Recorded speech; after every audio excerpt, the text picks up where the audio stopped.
in terms of, being a mentor, a lot of people have there's a name for it, imposter syndrome, right? I think that's the name. Yep. Where, you don't feel like, I'm not good enough to teach somebody or whatever. And then nobody, if we all think like that, nobody helps each other until somebody's an expert. So it's like, you don't have to be an expert in order to start helping someone. And I think, for some people, finding a mentor that's way far ahead of you is the best. But sometimes just finding somebody that's a couple steps ahead of you works as well. Hello, and welcome back to another episode of the Vinny Brusco Show podcast. I hope you've been enjoying the show so far. And if you have been, please do me a favor. Subscribe to the podcast down below. Click the notification buttons. Leave a comment. It helps build the brand, build the show, get more guests, all that fun stuff. So do me that favor if you will. Please and thank you. Enjoy. I'm Scott Allen Bunn, author of 71 Solutions and founding visionary of Treehouse International Incorporated, and this is the Vinny Brusco Show. And here we go. How you doing, man? I am fabulous. How are you, Vinny? I'm doing well, thank you. Yeah, that was it was a little bit loud inside the coffee shop. Yeah, if we're at the Treehouse project, we've got strictly satellite internet or cell phone, and it's hit or miss sometimes. So yeah. Do you personally live in a treehouse? No, no. There is a treehouse on site, and that's how we got our name, and we actually kept that in the name as we further developed our company because. What we're doing is essentially helping people live closer in harmony with nature, and it's all about inspiration and education. So I figured treehouse a treehouse does that. Everybody wants a treehouse, and so that's why we kept it, and our home base is the SenecaTreehouse. I did, however, live in a treehouse for about a year at the SenecaTreehouse project. Yeah, treehouse. There's something about a treehouse that it's nostalgic. It's an adventure. It kind of stokes something within you that allows you to kind of go back to your childhood. There's a connection to nature. There's something very liberating about it. That's it. That's exactly right, man. Yeah. I'll say it's a wife and having a wife and two kids living in a 12 by 12 treehouse with no heating or cooling just doesn't work. There is something very fantasy-esque about that, or living in a van, right? Or traveling in a what's the word I'm looking for? Yeah, like a bus, or there's an airstream is the word I was looking for. An airstream. Yeah. There's something very fantasy and liberating about that. But then there's also the reality to it where, like you said, is it sustainable for a long period of time, or is it just kind of a vacation that we're going to take ever so often? Right. Yeah. Well, right now, my wife and two boys and I are actually living in a geodesic dome at the SenecaTreehouse project. And it's a cool structure. Everybody that walks in is like, wow, so cool. I won't say Chelsea hates it, but she definitely looks forward to having a normal house, one day. So yeah, I had the family from Tiny Shiny Home on Instagram, and it's husband and wife and 4 kids, and they live in an airstream, and they have since started building a home. But I imagine not having the designated space for individual energy can be kind of, trying on a family.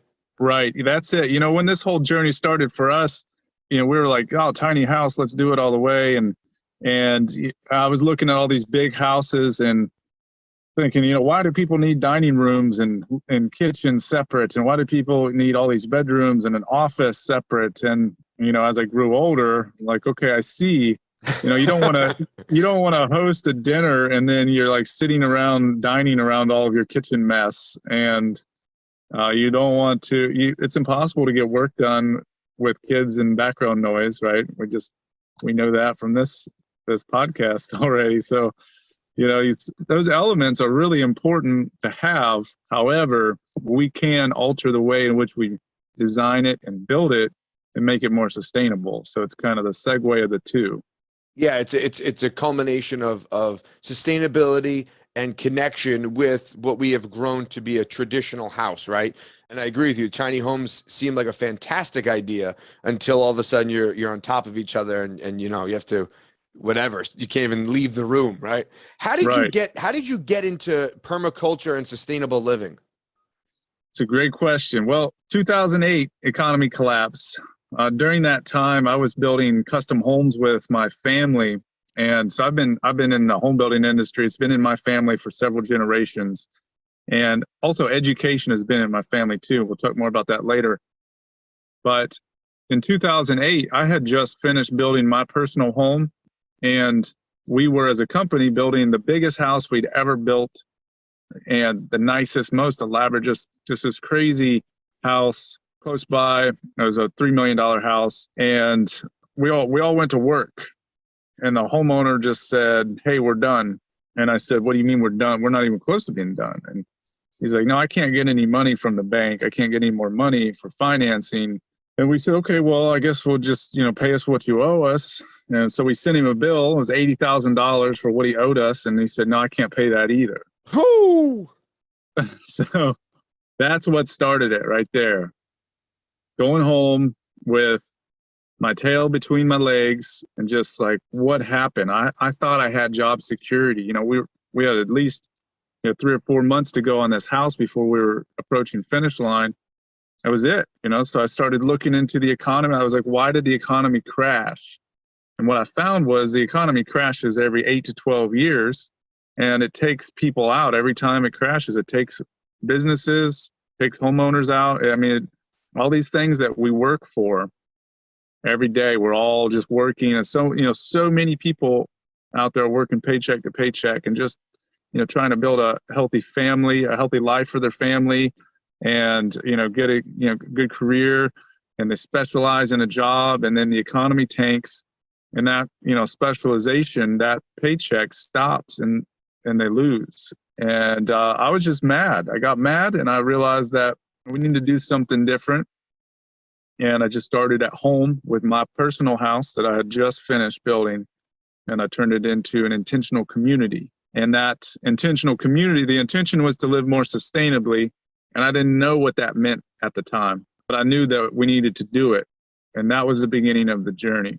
It's amazing how, and it kind of comes through in your book, how it does start with your own personal relationship with the world, right? And then your own home, and how you can kind of create that harmony within yourself, really. And that starts to emanate and starts to spill out into your family, and then obviously into your community. And that's how we do kind of create a harmonious planet. And that's how we do live in a peaceful state with our planet. But I think that especially now we're seeing it not even with the economy, but just the how temperamental we are as a culture or as a globe, right? We have something like COVID hit, and the world shuts down. And, whether it be mental health, physical health, or just sustainability within your own right, we come across these different hurdles. And if you're not prepared for some of these things in any way, shape, or form, it will cripple you and debilitate you. And it's to the point where, that guy who was building a $3 million house and now says, well, I can't get any money from the bank.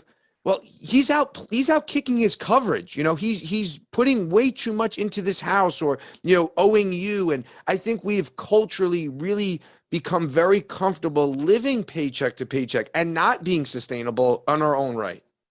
Right. Yeah. And not, living beyond our means, borrowing too much, and, not being certain of whether or not we can pay it back. And, that certainty, it feels like you're like, oh, it's certainty. Like, I feel certain that as we develop online classes, they'll sell and they'll help a lot of people, and they'll be part of our business. But I feel certain, like, as in confident, but I'm not certain as in, I don't know what's going to happen tomorrow. But I do know that if I'm alive tomorrow, I'm going to need to eat some food and keep my family warm. So, well, I can do that from home. Anybody can do that, even if you don't own property. So this guy comes through and says, I can't pay the money. You realize that we're living beyond our means somewhere as a culture. So, and you just had this feeling. Was it just a feeling that you kind of drew from, or was it something that you kind of drew from the past that you knew that you wanted to live a different lifestyle? It was a combination. I mean, I'm definitely very emotional person, and so there's always that like intuitive feeling of like, I think this is what we have to do. And then there's also the history of like my through our construction career, we've always taught, we've always worked with people and hired people, and I noticed over the years it was getting harder and harder to find people that knew the trades. And it really hit when I hired a guy. I was like, have you built before? Yeah, I've built before. And then he got there and didn't know how to hold a hammer. How do you not know how to hold a hammer? My 2-year-old knows how to hold a hammer. Yeah. And that's where it really hit me. I was like, man, we need to do education. But education's been in my family. My grandfather was a home builder, and he was hired by the Findlay High School in Ohio, was hired by the high school to create a home building educational program. And so that's kind of how that got started in my family. And then my dad followed suit and taught industrial technology. So, that was part of it, was the history of teaching and just creating that. Also realizing that kind of went through this thing of like, we need to live more sustainably ourselves. So started that journey. And then I looked around, I'm like, man, we are such a little blip on the map, such a small population of people if we're the only ones to do this. So how can we make it into a learning center? How can we make it into education? And then that's what kind of transitioned the SenecaTreehouse project from being an intentional community to a permaculture learning center. And I got into permaculture because one of the residents at the intentional community introduced that to me, Mr. Chance Lawrence, and still good friend today, really inspiring. And I learned about permaculture and realized, I got my college degree. I spent $40,000+ between my parents and my money and college loans. And I got a degree in business management. And then I've never used that piece of paper. That degree, I just pulled it out of the safe just to hang it up, and it was moldy, and I'm like brushing it off. But I got a permaculture design certification. It took me 3 weeks and $1,000. Direct application. I can put that to work immediately and start earning a return. And my whole business skills, all my business skills, the majority of it came from running a business, not from learning about running a business in class. And, so I could have, having done that, having not gone to college, I could have started doing business fresh out of high school, experimenting, seeing what I like, earning money. I could have earned easily, $50,000 over the course of 4 years rather than getting, $46,000 or $50,000 in debt over the course of 4 years. And I would be so much further ahead. Yeah, I think culturally we've gotten away from the idea of trade for some reason. We've kind of poo-pooed it and we've put it to the side, whether it be electrician, a plumber, whatever it is, we've put it aside as like, I don't want to do that. And I think with the culture that we live in, whether it be Instagram or, whatever it is, we think that this is the way to go, or become a professional athlete or an actor. Like that's the idea of success in this country. Maybe globally, but for sure, this country is that's the goal and that's the success. Whereas something where, you mention a trade or sustainable living and building harmonious life for yourself, that's really a version of success that we don't teach in the classroom. We don't teach it at home for the most part. It's just kind of, woo-woo-y kind of talk. And it's like, oh, that's hippie stuff. Like you can't live in a sustainable permaculture type of community. And right. We've gotten away from that. We ancestrally, we come from that. That's where we are. That's our DNA. That's what it's built off of. And it's more of recent years that we've gotten away from that, even to an alien effect. Right. Yeah. And it's almost been, in some degree, been demonized. Like if you, a lot of people, you're driving along with your parents and they're little and you see a guy all greasy and dirty and work, doing street work or whatever. And somebody's like, oh, you better stay in school, and it's like looked down upon in a lot of ways. But I tell you what, that's the one thing that, I told you when we got laid off from the construction job, I went home. That's the only reason why I survived that whole situation. The only reason I didn't lose my brand new house, the only reason I didn't have to, turn the keys of my truck over to the bank and default on my loans is because I was a DIYer. I had a diversity of skill sets, and it wasn't just home building that I could do. It was, I was doing blacksmithing, I was doing metal fabrication, boat repairs, auto mechanics. I just put it out there. I was like, I'd put it out there to everybody. You have anything that's messed up, bring it here. And that kept me afloat. I didn't have any one thing to keep me afloat at that point, but having the diversity is what did it. And that's also, it's kind of a blessing and a curse, because for me, I always want to do everything myself. I'm like, I can just do that. I can do that. Then I have 50 projects started. It's so like drawing that line is important, but it's nice to be able to say, okay, my water heater broke. I could pay $400 for somebody to come out here and fix it, but then maybe I have to go earn the $400 doing something maybe I don't like doing that much, or I could just fix a water heater and save $400. Really nice to be able to do that and grow our own food. And it's a sense of empowerment, fulfillment that I think is also missing in our society.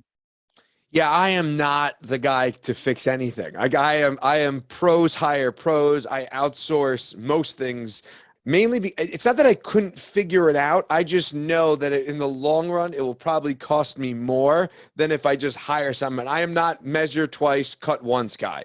And it took me, a multitude of different things to realize that. Putting up a pool, like just random things that I was like, I can do this.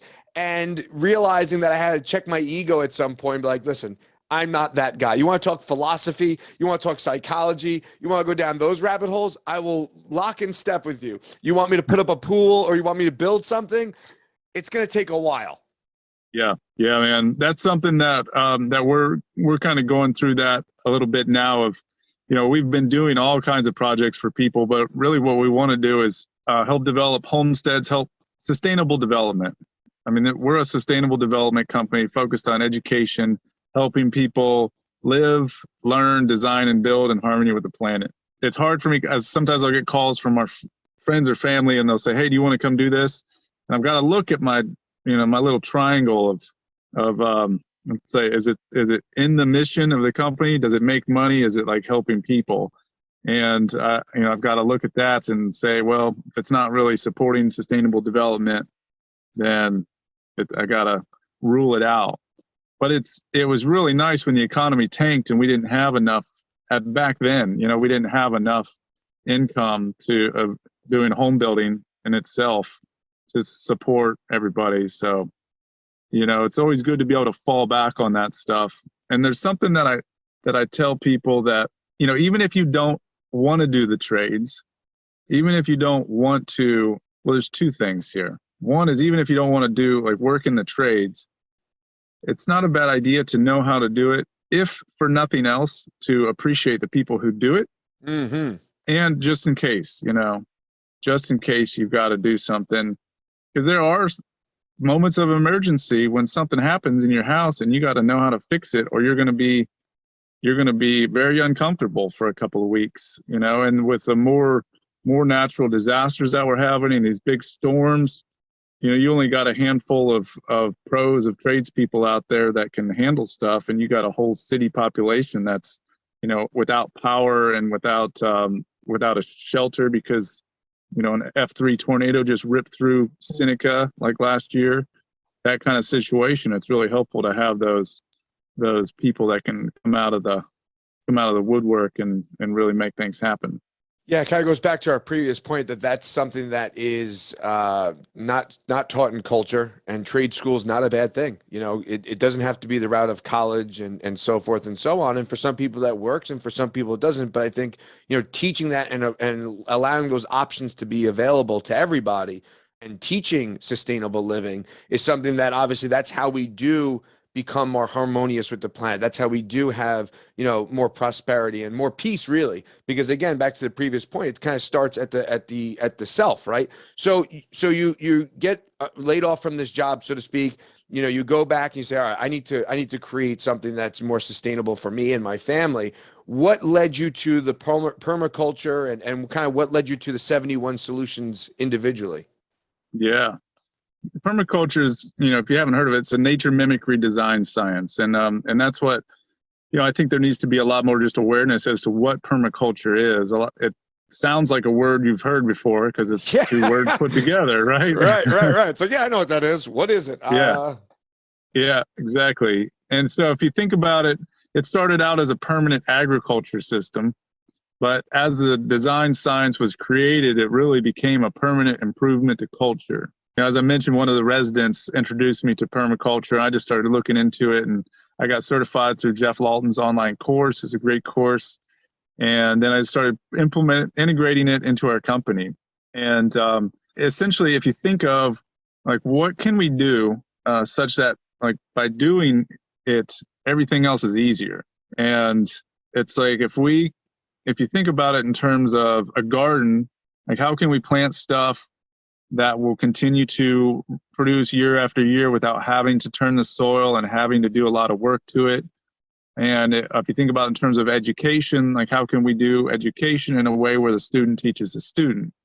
And like Montessori school is a great example of that education style where the teacher's there to help teach the lesson, then the students can help teach each other. And we can apply that throughout in our entire culture. Everything that we do within our culture, we can alter things, and without having to be uncomfortable, without having to live real primitive and start wood fires in order to survive, we can do things in a manner that's where we live in prosperity today, and we're empowering the generations of tomorrow. Again, permaculture kind of, you know what it is, but you don't know what it is. And when you say like, having fires and sustainable gardens and things of that nature, my brain goes to like a primitive way of living. But to your point, it can be this combination of the two. It doesn't have to be one or the other, where they can kind of overlap. And that's how we can become more sustainable. Is that accurate? Yeah, exactly. So I think about our organization, Treehouse International, as like a bridge between the extremes. And, being the bridge, you get the attention sometimes, right? From both sides. But it really boils down to, we all need food. We all need shelter. We all need, love, a sense of community, a connection. We all need a healthy economy, whatever that looks like. It needs to be, we need economic flow. We need a system of government that works for everybody, which is really challenging, but it's a natural law. The sun governs the earth, right? If not, the earth would be just spinning out into nowhere. Nothing would work, right? Mm-hmm. And then we need a healthy planet, healthy air to breathe. That's what it boils down to, is looking at, okay, how does this all work together? So it's not that we have to. I run a business. I actually don't spend very much time in the garden. Most of the time that I do spend in the garden is actually harvesting food. And, I go from sitting down, maybe some families are watching TV with their kids about how to garden. Well, I'm, out harvesting sweet potatoes with my kids, and we're getting bit by ants sometimes, but it teaches them wisdom of, wear shoes if you need to, or, watch out for the wasp or whatever. And it's, there's a whole like touching the soil and moving it and smelling it. I can't explain how it feels, but it's like to the core of humanity. Like you said earlier, we've been doing this stuff for the entire time we've been here. And just recently have we gotten to the point where we don't walk on the earth and touch the soil and pick fresh food. It's funny you say that, because just yesterday, my neighbors are from Mexico, and they have a beautiful garden. They always share their fruit or whatever it is. And my kids were over there, and we were just kind of talking to them. And my son was picking tomatoes out of their garden. They're an older couple, and they're just amazing, beautiful human beings. And he's kind of just walking through their garden, picking little tomatoes, putting them in the basket. And then he sat down the steps, and he's peeling the skin off the tomatoes. and he's just separating them. And I was watching him do this, and he picked it. I mean, he's 2, but he picked it. He knows how to hold a hammer, but he picked it up so quickly, and he's just sitting there, and like, he's 2 and he has a lot of energy and he's always going.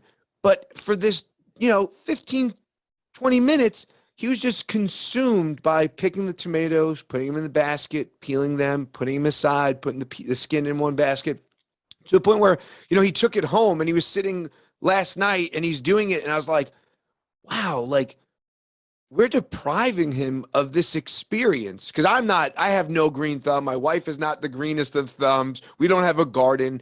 We always talk about it early COVID. We're like, we're gonna have a garden and we're gonna, find sustainable living.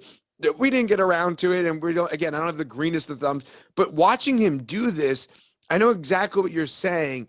It was this natural, evolution of a person. I was like, oh, I'm depriving you of this. It wasn't, I grew up in the Bronx. We didn't, but my grandfather was from Italy. My other grandfather had a beautiful garden. And I remember watching them, get the food. And it wasn't like they had this elaborate garden, but, it was tomatoes and eggplants and things of that nature. But there was something very natural to it. And as time goes on, you see that start to kind of dissolve, right? Like, I don't do it. My kids probably won't do it, right? And watching him do this, it was amazing. And I know that feeling that you're talking about, where it's like, oh, this is part of your DNA.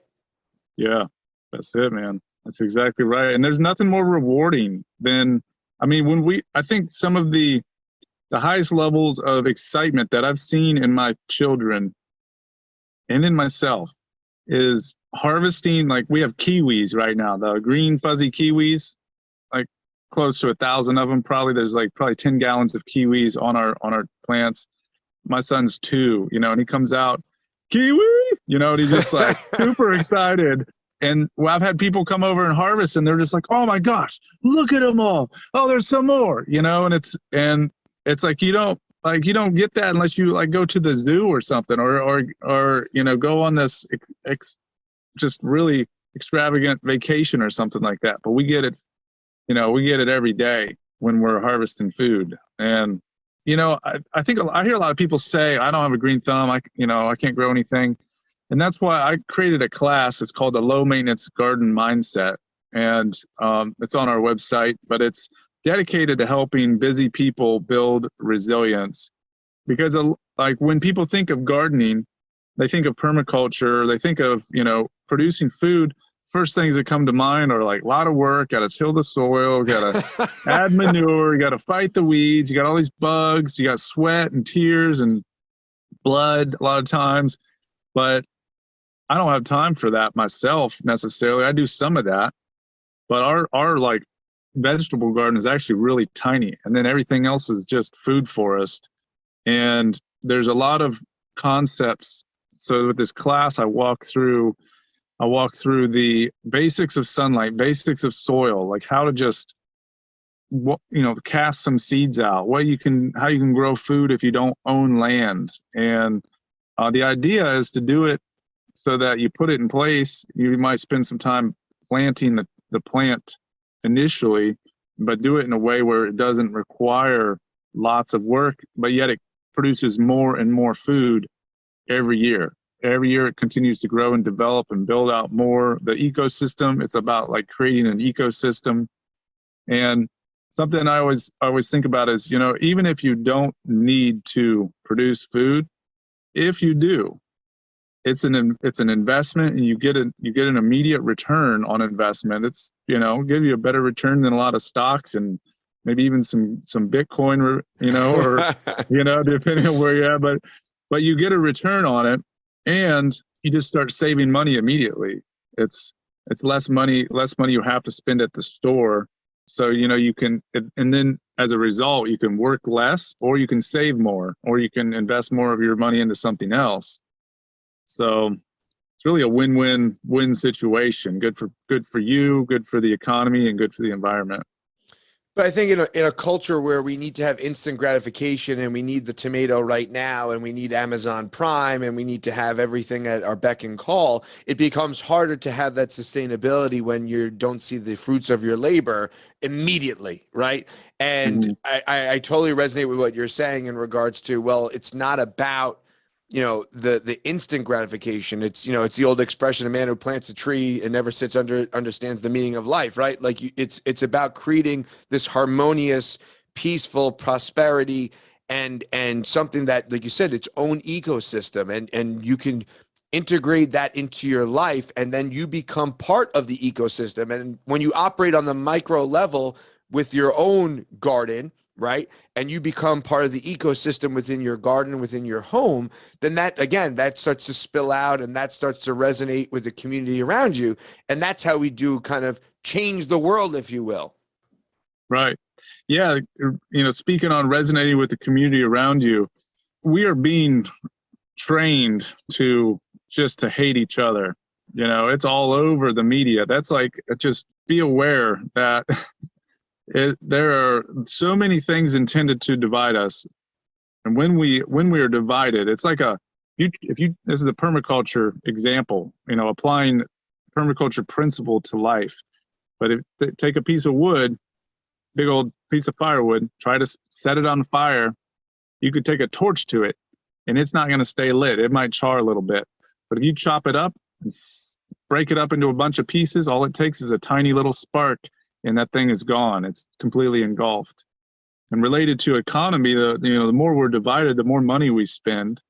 And, the easier it is to pass laws and legislation, which, I don't want to go into that too far, but if we circle back to, you grow a watermelon and it doesn't matter what color your skin is, what religion you are, what political stance you have. You break open that watermelon, right? And the majority of the people are going to enjoy it and want to share it, want to know, maybe how it was grown or how they can grow some. Maybe they want some seeds.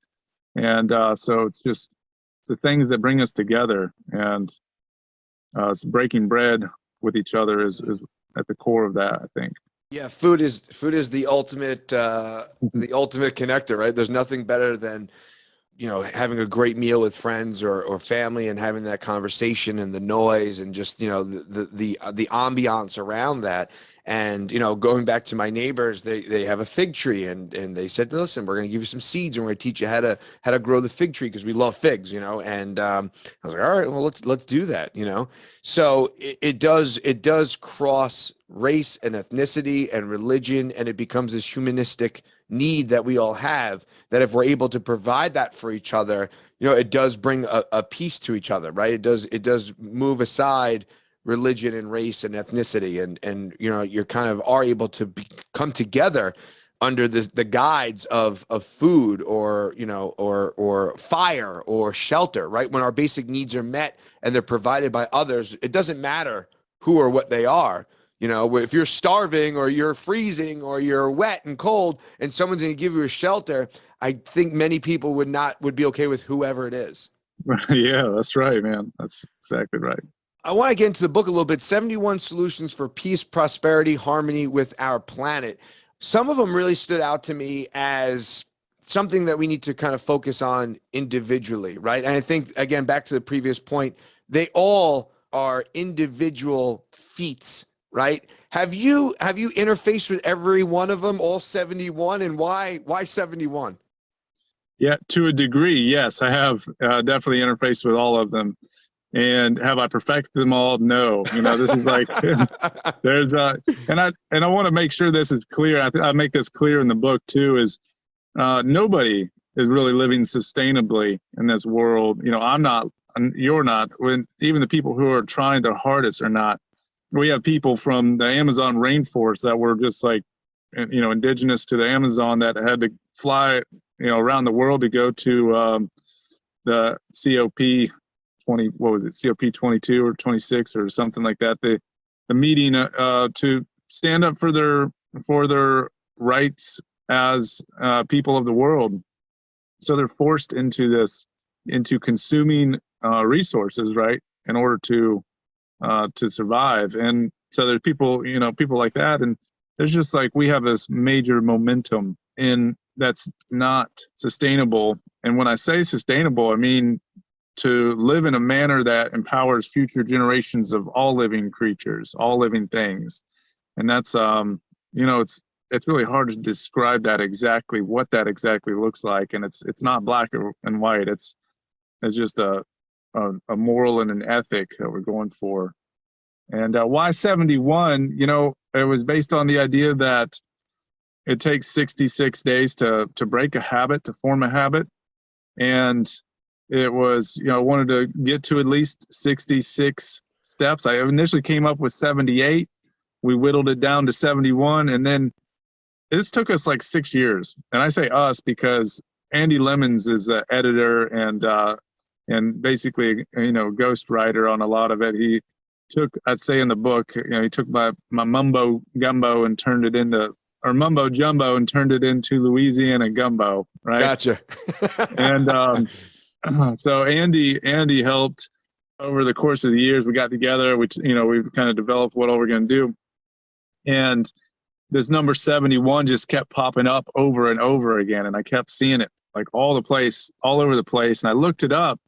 And 71 there's like numbers 171 and 71 and 717. But 71 is essentially, it's business related, and it's focused on creating systems that last, creating permanent solutions that last. So when I looked that up, and I was like, gosh, this is it. Like, this is exactly what we're doing here. How serendipitous. So that's why 71 stuck. And of course, there's some alliteration in there too. That's always helpful. Sure, of course. I want to jump into a couple different ones specifically, and kind of get your thoughts and opinions and how people can interface with this and how they can kind of apply this to their life. So one of the ones that stand out to me is number 5, which is organize. And it's funny because I am a bit OCD when it comes to certain things. And I got this from the children's show Paddington Bear, but with tidy house, tidy mind, right? And those two correlate with each other. And, it's like this external manifestation of your own internal chaos when things are awry or things are all over the place. And if you can kind of create a space that is energetically fluid, that's going to create a different relationship with yourself internally.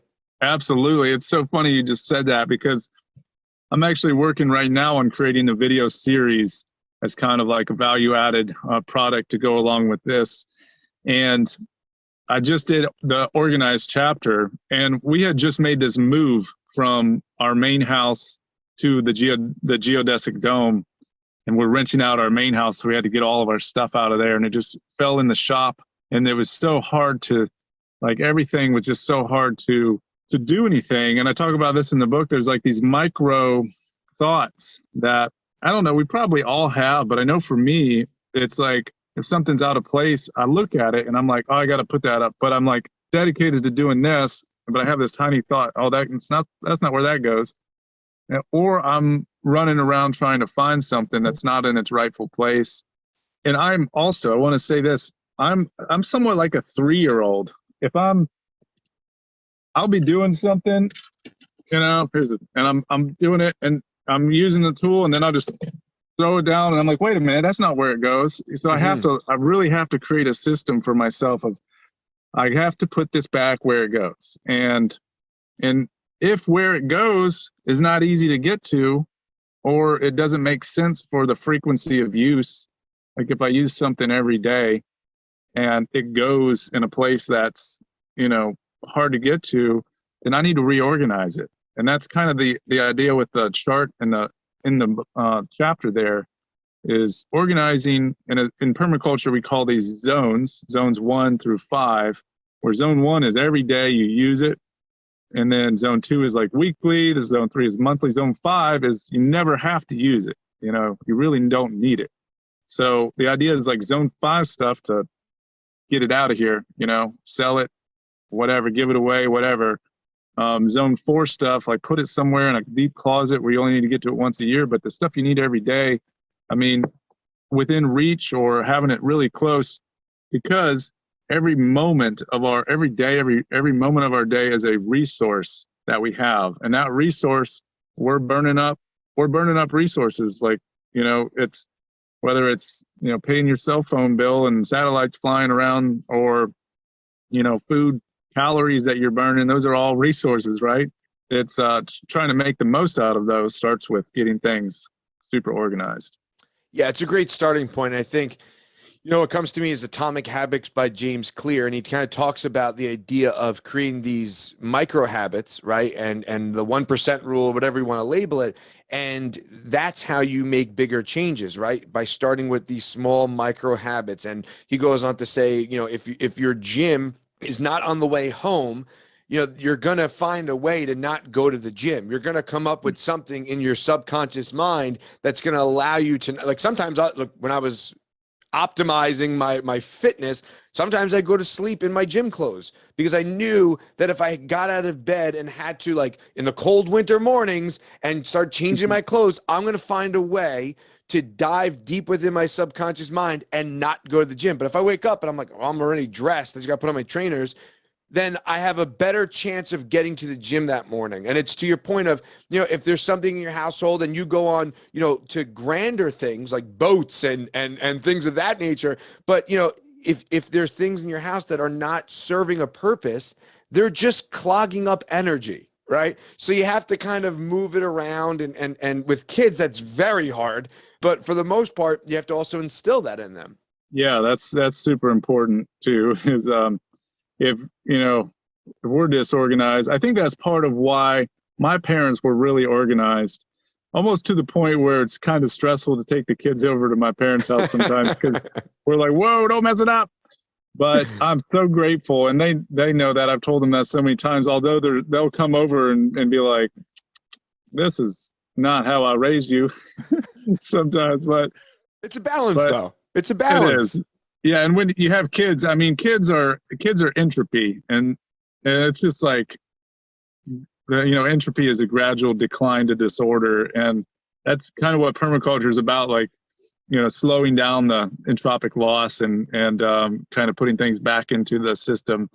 And the kids are just like little Tasmanian devils to just kind of ruin whatever you organize sometimes, but it's all worth it for that. Yeah, there's a great thing I saw online. It was like, we complain about the fingerprints on the wall, but then one day those fingerprints are not going to be there. And you have to kind of appreciate them for what they are, right? The crumbs on the floor, the chaos of the toys.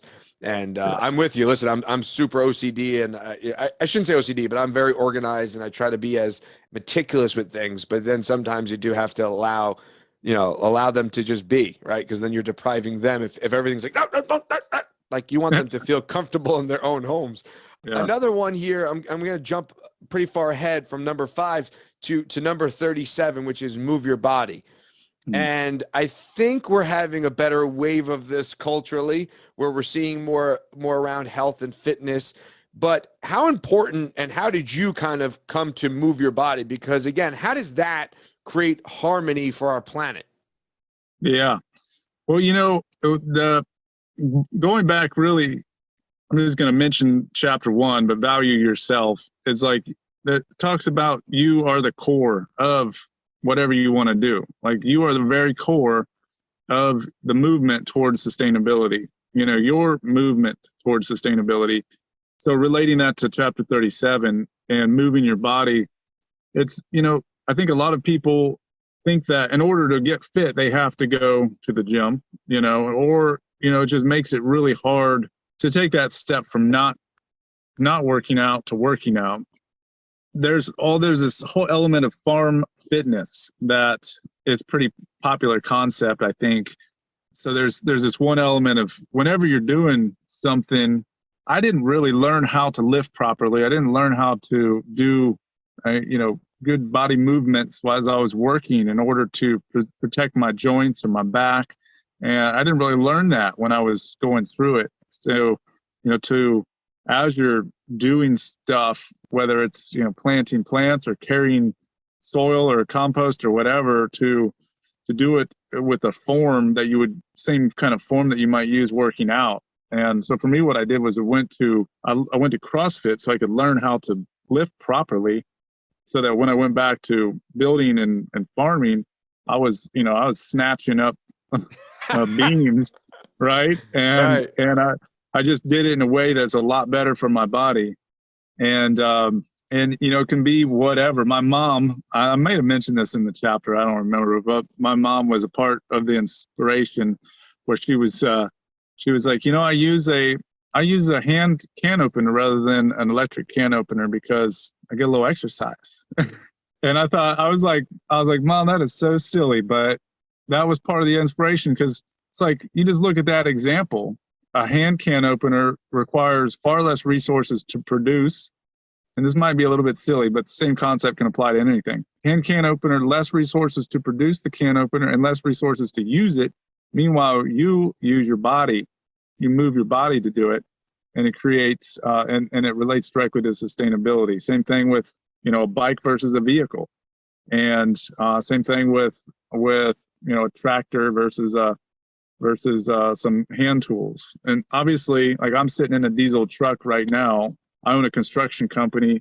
I can't bicycle my excavator over to a job. I need to have a diesel truck to do that. But I think, that's the nutshell in any way, is trying to think about things that different ways we can move our body to produce energy, and using tools that require manpower versus fossil fuel energy as much as possible. Yeah, and it's not about, ultimately, again, it's a balance, right? It's not about ultimately only riding your bike to work, right? And dragging along all these tools, but it's about a balance and using it when you can, and using it if, when the time is appropriate, right? And not always just defaulting to the truck, right? Or not always defaulting to the easy thing to do.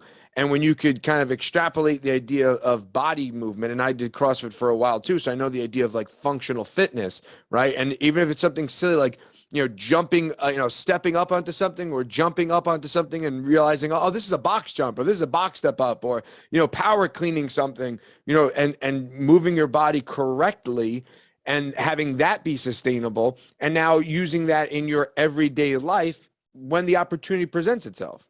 Yeah, that's it. It's a lot more fun. Yeah. I don't know if CrossFit was fun, but I want to move on to number 40, which is seek mentors and be one. And you kind of spoke about mentors you've had, and also the idea of, children being mentors towards each other. How do mentors kind of enhance the peace and prosperity aspect of things? I think the mentorship apprenticeship model is something that was so prevalent in our society, again, up until recently, when I hear of older tradesmen, and I'm talking about, like, the guys that I've talked to are, in their 80s probably, and they're like, I got into blacksmithing when I was 8 years old. I was walking to school, and I would walk past the blacksmith on the way home, and he just said, hey, come over here and use the blower. And then from that, he mentored the kid, and then he became a blacksmith that, gave him tools and skills for his entire life, and doing something he loved doing. He was naturally drawn to it. And then, we phased away from that and made everything just so, people going to these big companies where you can't have kids in there for safety reasons. And if you want to learn about whatever, banking, you got to go to banking school, or if you want to learn whatever, you have to go to school for it. And then you can come into the field and, compete with everybody for a job. But what happens with that is, you might go to school for a degree for 4 years, get a degree, spend a bunch of money, get into the field and actually doing it, and be like, I don't like this. Then Right. You've wasted all that time and all that money.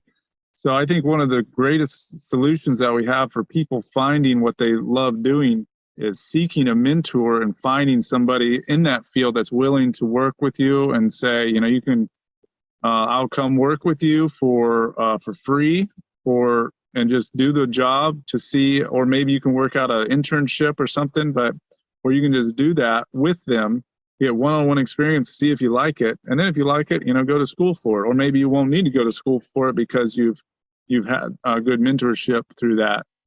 And I didn't really get mentors for myself for a long time. I was afraid to ask for mentorship. And, I had my dad, and, he's a great mentor, and my parents and grandparents, but that's limited, so going out and finding, kind of like the rich dad, poor dad Sure. idea, going out and finding that, and talking with wealthy, my family's not wealthy, but going out and talking with a wealthy wealthier mentor has helped me just think about things differently. And in terms of, being a mentor, a lot of people have there's a name for it, imposter syndrome, right? I think that's the name. Yep. Where, you don't feel like, I'm not good enough to teach somebody or whatever. And then nobody, if we all think like that, nobody helps each other until somebody's an expert. So it's like, you don't have to be an expert in order to start helping someone. And I think, for some people, finding a mentor that's way far ahead of you is the best. But sometimes just finding somebody that's a couple steps ahead of you works as well. And I think it just really boils down to sharing knowledge and working together, figuring out how to make it work together so it's not a financial burden. Yeah, I think of, like, I talk about this a lot, but the elders of the tribe that we've gotten away from. And I think that goes back to, the idea of like sitting around fires and sharing food and war stories. And we've gotten away from that culturally, especially in this side of the world, where elders are kind of just put aside and put into homes, and we disregard them and their knowledge and their wisdom. And to your point, you don't need to be a master of anything. If you could be one step ahead of someone, that one step might put them on a completely different trajectory of life. Imposter syndrome is a big thing, especially in coaching. I mean, I facilitate a men's group, and I remember the first day I was going to do that, the voice in my head was like, who the fuck are you to facilitate a men's group? You have no idea what you're doing. Tell them you have the shits and call it off. And, I recognized that, and I was like, all right, well, I understand what that is, and I'm not going to succumb to it. Almost 2 years later, I'm still doing it, and I see how it's impacting my community. I'm seeing how it's impacting guys I know, and, receiving those messages afterwards of how it's helped them. It's like, oh, okay, I understand. So, it's important to seek mentors, but then also, like you said, to just step into alignment of who you are, and it gives other people permission to step into their own path, whatever it may be. Absolutely. Yeah. Those notes really make it worth it. Don't they? Just hearing back from somebody saying, hey, that one thing you said to me has changed my life. And just like, okay, it's clear. This is what we need to be doing more of. Yeah. You talk also about obviously honoring the greater good, which is, I think, kind of probably the overall arc of this book. And, the different components of it, the 71 solutions, so to speak, are all kind of in honoring the greater good. How did you kind of make that number 47, and why is that specifically a number rather than just the overall arc of the story? That's funny. Yeah, I didn't really, as far as what number it was, there was no strategy with that. It wasn't like 71 where it's serendipitously aligned? Okay. No, I don't know. I didn't look it up though. It's got me goosebumps now. I don't know if maybe it means something else, but we'll have to look it up. Yeah. Well, the idea is, we kind of touched on this a little bit earlier, but we all have a different idea of what God is or is not. Or some people, when you say God, it's people are like, I don't want to talk about that. Or if you say, you gotta say the universe or Mother Nature or Allah or the Great Spirit, whatever it is. But we let that divide us so much, and to me, it's all the same. It's all the same thing. So when I talk about the greater good, I usually try to feel out my crowd a little bit, and and it's hard with a larger crowd to do that because you always end up upsetting somebody if you say the wrong words in terms of that.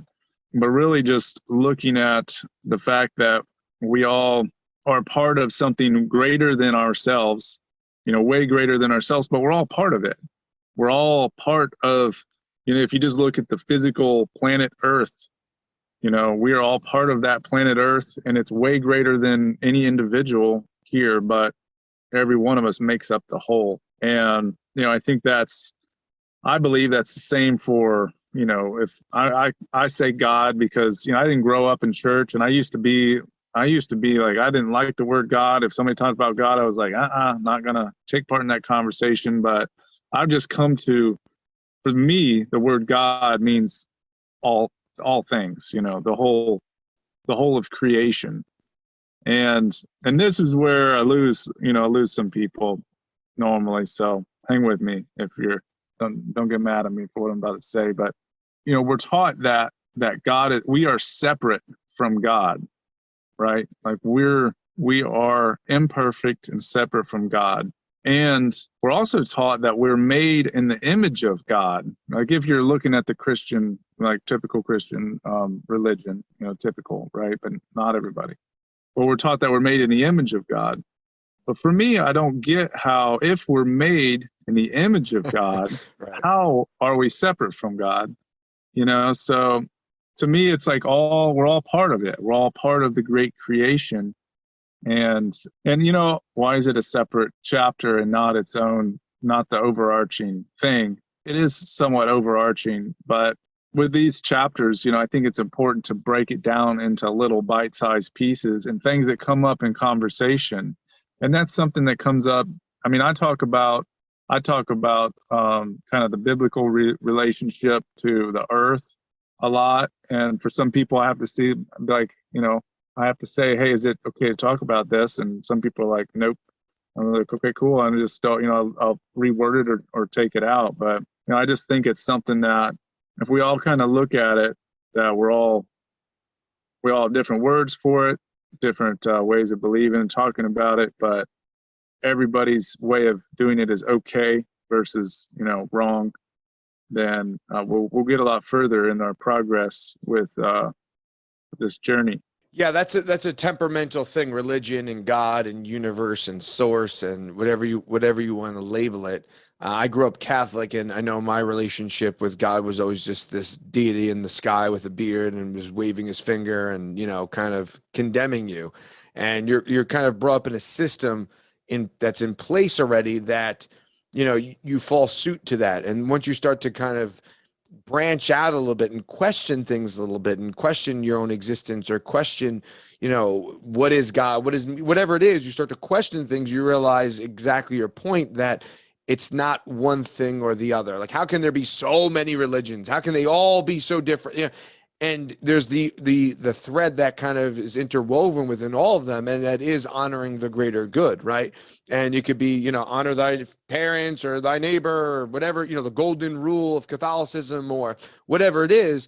But the underlining theme is to honor the greater good. And if you can honor the greater good, and that could be on an individual basis with your neighbor, that could be on a cosmic level, that could be on the planet level, wherever you want to take it, there's a greater good that's in place. And I think for me, it's a feeling that you get. And when you feel that, you're in alignment with the greater good. And if you could step into that feeling more so and not have this dogmatic relationship with it and not have to label it as such, but just the feeling with it and stepping in alignment kind of puts you on that pathway towards the greater good, then whatever you want to call it really is irrelevant. Right. Yeah, buddy. That's a great way of saying it. One of my things that stood out to me was eat less meat and more mushrooms. I don't eat enough mushrooms. Why? Talk to me about this whole concept, because I know mushrooms, I think culturally we're seeing more of that with documentaries and obviously with studies of psilocybin, we're seeing the actual psychological benefits to mushrooms, but there's also like this interwoven connectivity of mushrooms and the ecosystem that I think most people are not aware of. Yeah. So, first off, I think generally speaking, that statistically speaking, we eat more meat than we need to get our, protein sources. And there's all kinds of protein sources available. Now, I eat meat. Okay. I love meat. I enjoy just about every kind of meat that there is, but I've cut back a lot and changed the sources. And there are ways of producing meat that are detrimental to the environment. And there are ways of producing that same meat that can build soil and build ecosystems. So, cattle is a big one that's talked about, and I think there's a lot of science that's not 100% there as far as proving the impact that it has. And I'll say from experience, I've gone to my friend's cattle farm in Ohio, and I've been inside and it's like commercial cattle farm, and it's the manure goes through slats in the floor into lagoons, and the lagoons are just methane production facility, and they've got 20 240 volt fans on either side of the building blasting the methane out of the building, and it's all computer controlled. If those fans go down, the animals will die within minutes because of the methane built up inside the building. So we hear about cow burps being a major cause of methane production, but you don't really hear about the lagoons of manure with all that electricity being used, blasting the methane directly out into the atmosphere. You don't really hear about that so much. But I mean, you can go miles away from these farms and smell them. It's definitely a contributor to that. So you can also have cattle and all kinds of livestock on a rotational grazing system where the manure goes directly onto the ground, and then it gets decomposed relatively quickly by other organisms and insects, and then it goes into feeding the soil, and then the soil is developed and becomes as growing plants, and that becomes a carbon sink. So as the soil develops, it builds up these gases, greenhouse gases, and part of our issue is all this dead soil because of our modern methods of farming. But it's not the point is that there's not enough sustainably raised meat to meet the demands of everybody who's eating. So in the meantime, to switch over, the taste is the big thing, right? Taste is one of the big things, and to switch over to mushrooms that taste similar. And in the meantime, those mushrooms are all medicinal to some level, and they are growing in such a manner that is also creating soil and linking things together throughout the ecosystem and creating an environment that is healthy for all of the species living within it. So it's not like consuming the mushroom is doing a harm. It's actually usually beneficial because you're picking the mushroom and you're spreading the spores out as you're moving it around. It wants to be eaten, essentially. And it tastes like there's shiitakes. It tastes like you can cook them and taste very similar to steak. And there's several mushrooms that taste a lot like seafood. And some of them are actually look like just like scallops, and taste very similar to scallops. Yeah, I just want to encourage you to branch out and try some mushrooms. So many people are afraid of them because the idea of poisonous mushrooms. But right. I wouldn't go out and just pick random mushrooms and eat them. Definitely don't do that. But go out and find some that are definitely good edible ones, or learn how to identify them yourself, because there's some of the ones that we find around here are so easily identified. And like the lion's mane, it's a big white mushroom that grows on the side of a gray tree right after the leaves fall. So literally, I've been driving down the road a couple times and I spot a lion's mane mushroom while I'm driving. It doesn't sound safe, but it's that easy to find, Yeah. And I think the fact that there's these ag orders and lawsuits that go on to kind of say something about, what's actually happening in these type of mass-produced factory farms, right? That says something that you can't film and you can't document these things, and there's laws against it. I mean, it's not like oh, we encourage. It's like, no, it's a law. So that says something if for whatever reason we can't interface with what's actually happening behind closed doors. And my relationship with meat is probably very common. It's a lot of red meat. I'm not hunting, which is something that I've kind of started to kind of change my mindset and be like, all right, I think I want to try it at least, even if I'm not actually taking the life of that particular animal, I think that I should be able to, if I'm going to eat it, I should be able to kill it with all due respect to Mother Nature. And I may not be able to, hunt cow, right? But I should be able to hunt a deer and have my relationship with that deer change and say like, all right, well, this is, may not be the cow, but at least I have a better relationship with what I'm consuming. And, I'll go a week, all of a sudden, like, what, I just don't feel like eating meat. And I'll go a full week and just go straight vegetables and raw fruits and vegetables. And I feel different, right? I just feel cleaner and I feel more aligned. And depending on what I'm doing physically, right, it kind of will lend itself better to like a yoga practice or sometimes jujitsu.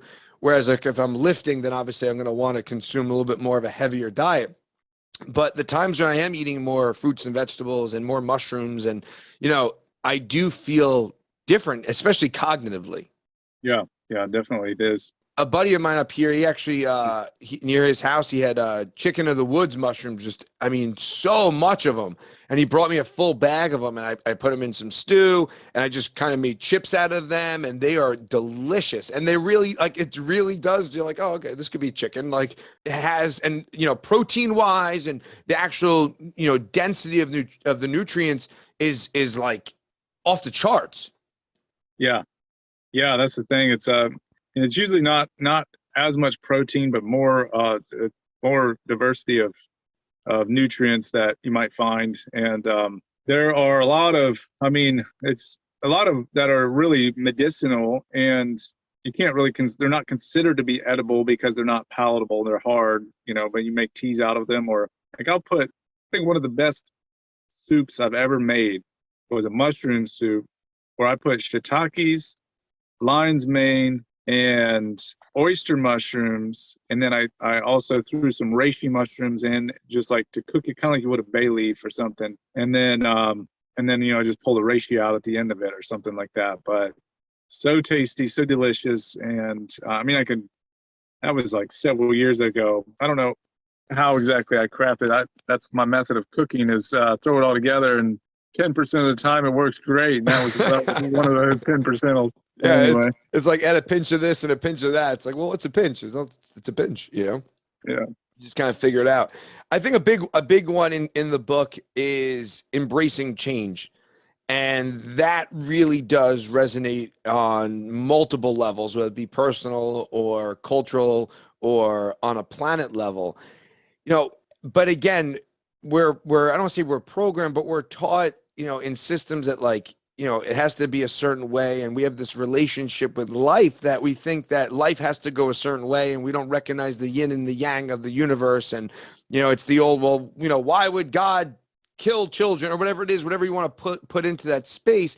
And it's not to say that that's an easy thing to deal with, but it kind of goes back to your previous point of like, well, what's your relationship with God?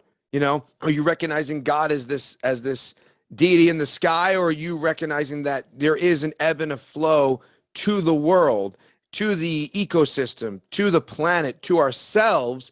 And it's not easy to embrace it, but at very best, if you could just understand it and just kind of just recognize it, it becomes more palatable. Yeah.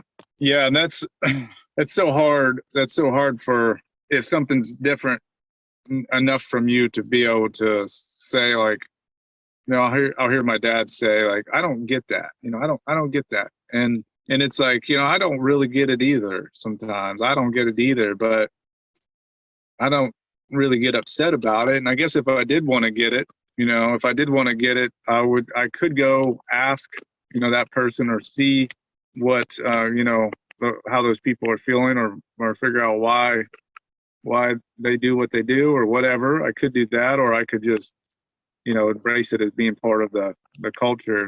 And there's really, a lot of these chapters in the book are kind of principle chapters of like, how can we apply the principle of embracing change to the situation? And we had to see that, during COVID. I think a lot of people became aware of the word pivot and the power to pivot during a situation like that, and embracing the fact that a lot of things are going to be online from this point out, a lot more meetings online. And at first it's like I don't like that idea at all. I didn't like it at all. I'm like, I need to see people. I need to be in the room with people. And then it also makes sense. It also does make sense from a sustainability perspective of, it doesn't make sense for everybody to drive 50 miles to get into a room together when we could just, sit at home and dial into a call. And, so that was just one small example of where I had to embrace the change recently. And, I still love getting together with people, but it's not always necessary like it used to be. So, Yeah. And I think the word embrace there is the challenging part of that, right? Because it's one thing, again, to recognize it and somewhat understand it, but to lean into it and to say, all right, well, this is the, I want to say this is the way of the world, but this is something I need to embrace and lean into, and that makes it more palatable. Like you said, like, I look at what would be Instagram or whatever they consider, modern day, and having conversations with people who are in my age group, and it's like, I don't get it. I don't get it, and we have these conversations around the idea of like, I don't get this. I don't understand this. But that's, a tale as old as time, right? Like our father said that and their father said that. And we always felt, I think to some degree, like, oh, this is the end of it. Like we're on the brink of it. And for some reason or some way, to quote Jurassic Park, life finds a way. So whether you're going to embrace it or you're not going to embrace it, you're just going against the current, so to speak. So there is an element of letting go and allowing life to change as it's going to naturally progress. And then there's the embracing of that and being like, all right, I'm gonna buckle in for this, but I'm in. Yeah, and there's also like the fine line of knowing when to go with the flow, and when to paddle a little harder, because there's that a lot of people I think might give up on something because they're like, oh, I guess it wasn't meant to be, and you can confuse that with embracing change, and maybe sometimes it is embracing change, but also knowing when to just push and get it out and make it happen. One thing where I didn't push hard enough for me is really getting, all through COVID, I should have just been putting together online classes and I got one out and we're about to do another one, but not just because it would be, potentially good for us as an organization, but because it could help a lot of people. A lot of people are going through this change themselves, and we've got skills, we've got know-how, experience to share. And, I should have embraced that harder and just pushed, and it would have been like both embracing that change and pushing to get the word out and get the classes out there. So I look forward to continuing with that as we continue to embrace the change that we're faced with today. And to kind of wrap it all up at number 71, skipping a few obviously, is unite, right? And bringing this all together. So where can people kind of bring all of this together, and how is unite a solution? Man, unite, how is that a solution? Boy, that's like, how is it not a solution? It's like, isn't it the solution? It is. It really is. I mean, I feel like, well, to answer your first question, 71solutions.org is a place where we're populating blogs based on each one of the chapters and forum discussions based on each one of the chapters. And Sunshine Reigns is our primary writer there that's getting the conversation started. And she is a beautiful writer that's going through these solutions herself and doing it, like actually going out and doing the work and writing about it. So that's the main site. That's also where you can get a copy of the book and the ebook. And of course, we're on Facebook too. We just usually share some of the stuff that we're doing on the blog on Facebook and trying to, create that platform. And so that's for the book. There's treehouseinternational.com is our website for our whole organization, where you can find some of the other stuff and of course find a link to the book and our social media. But how is unite a solution? And we have this idea, and this is another hot topic, but we have this idea that we are the United States of America is the best country in the world. We have this idea that, we're a sovereign nation, and that's like a whole topic in itself.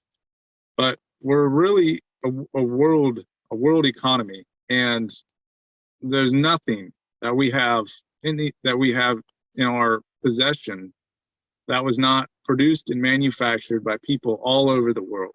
So if we have this idea that we're going to go do everything by ourselves, whether it's an individual doing something, doing it all himself, like being self-sufficient, or we have, as a country being the only country, or the only country to be producing or having everything American made or whatever, it's just not it's not as efficient to do it that way usually, and it creates barriers to ourselves and barriers to each other that are not necessary. And I don't, it's like a hot topic. Always got to be careful what you say, right? But I think if we take the items that are around you and look around and think of, wow, this phone was produced in multiple different countries. If we look at the components of it with so many different people, and then produced and shipped, and then the technology that's used for me to be able to talk to you instantly over, from New York to South Carolina, is and then putting some gratitude towards all the people that have produced that and helped to create that, is it's just creating unity and appreciation for everybody that's a part of it. Yeah. And there's really a lot more to say about that, but that's one aspect of uniting, I think, is bringing people together, appreciating each other, looking at the things that we have in common, sharing the wisdom, the knowledge, the surplus, and just making better connections. Yeah, reverse engineering things to the humanistic connection of it all, right? And realizing that there are people behind everything that we're interfacing with, right? And if you could recognize the unity of that and the connectivity of that, and then even going further and recognizing, if you want to go as far as to say the God self, that's that person and their journey and what they're coming to, and empathizing with other people and bringing that all together, it's definitely the end goal, right? Is to bring unity and to connectivity. Do you think that's something that's attainable? I think it's attainable. I feel like humanity is going through an evolutionary change where we're, everybody has the selfish gene. I don't know if you've read that book, but everybody has this selfish aspect where we got to produce for ourselves and take care of ourselves before we can really effectively help other people. And that's there's truth in that.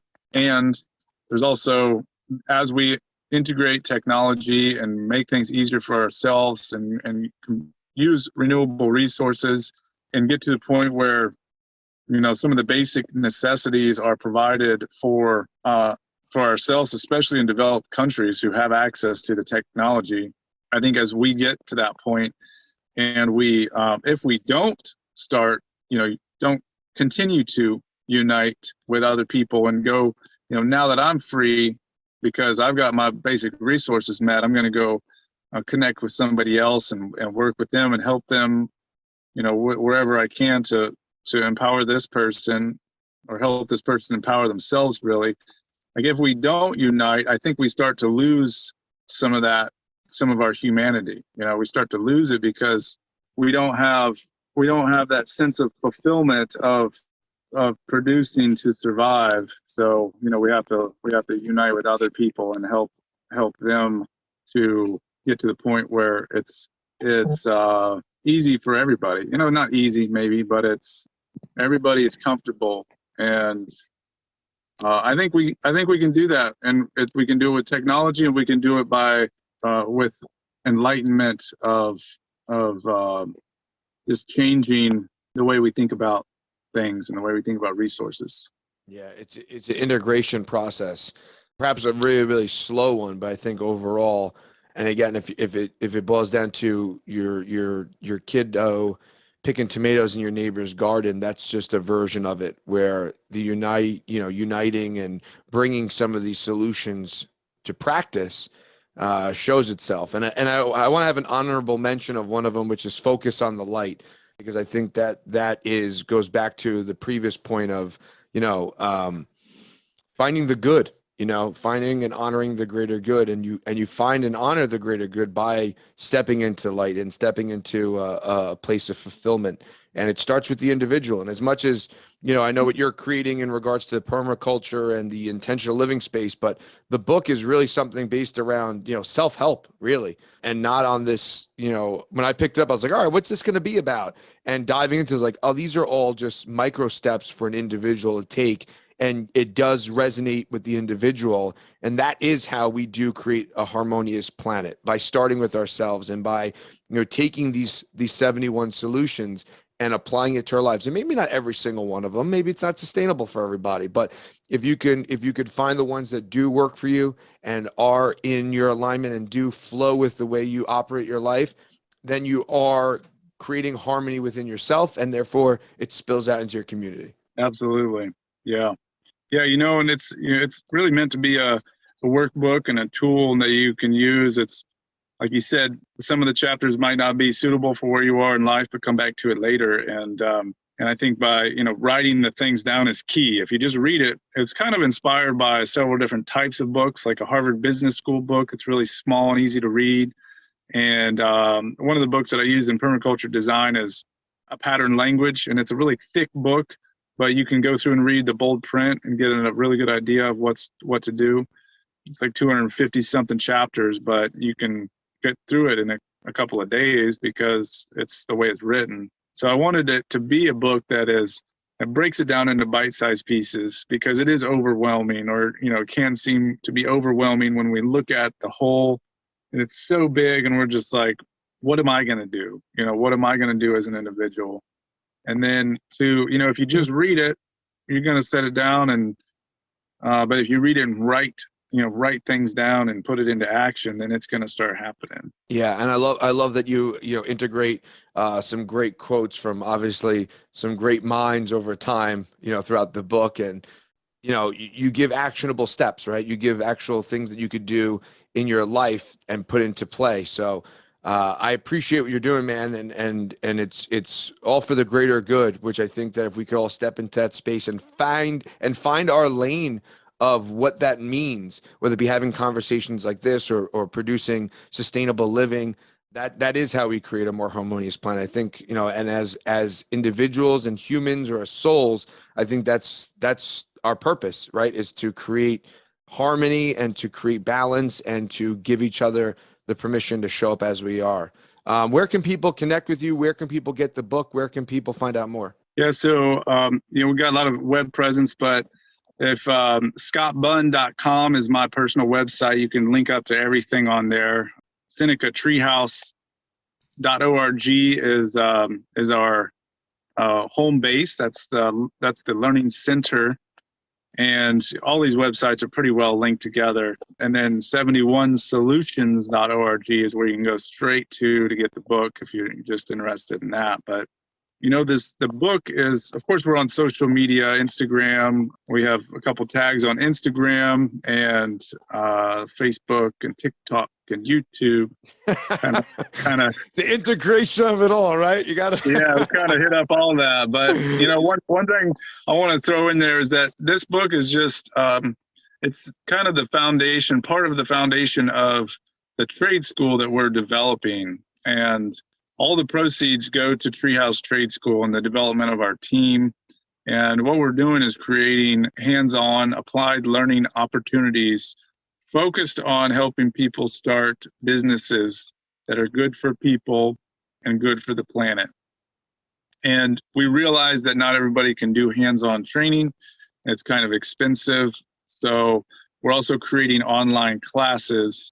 And this book, 71 Solutions, is just like the first step. If there's more that you want to get into later, we're working on populating those classes. And eventually we'll have a castle-esque brick and mortar trade school in the upstate of South Carolina that produces products and services while teaching classes. That's amazing. That's amazing. Well, keep it up, man. I really appreciate you coming on. I really enjoyed the conversation, and I really enjoyed going through your book and reading it and seeing where, you know, these 71 solutions are applicable to my life, and integrating some of them, you know, whether it be eating more mushrooms or, you know, learning how to use a hammer correctly. I think they're all super beneficial. So thank you so much, Scott. I really appreciate it. Vinny, thank you so much. And y'all take care. I appreciate you. You too.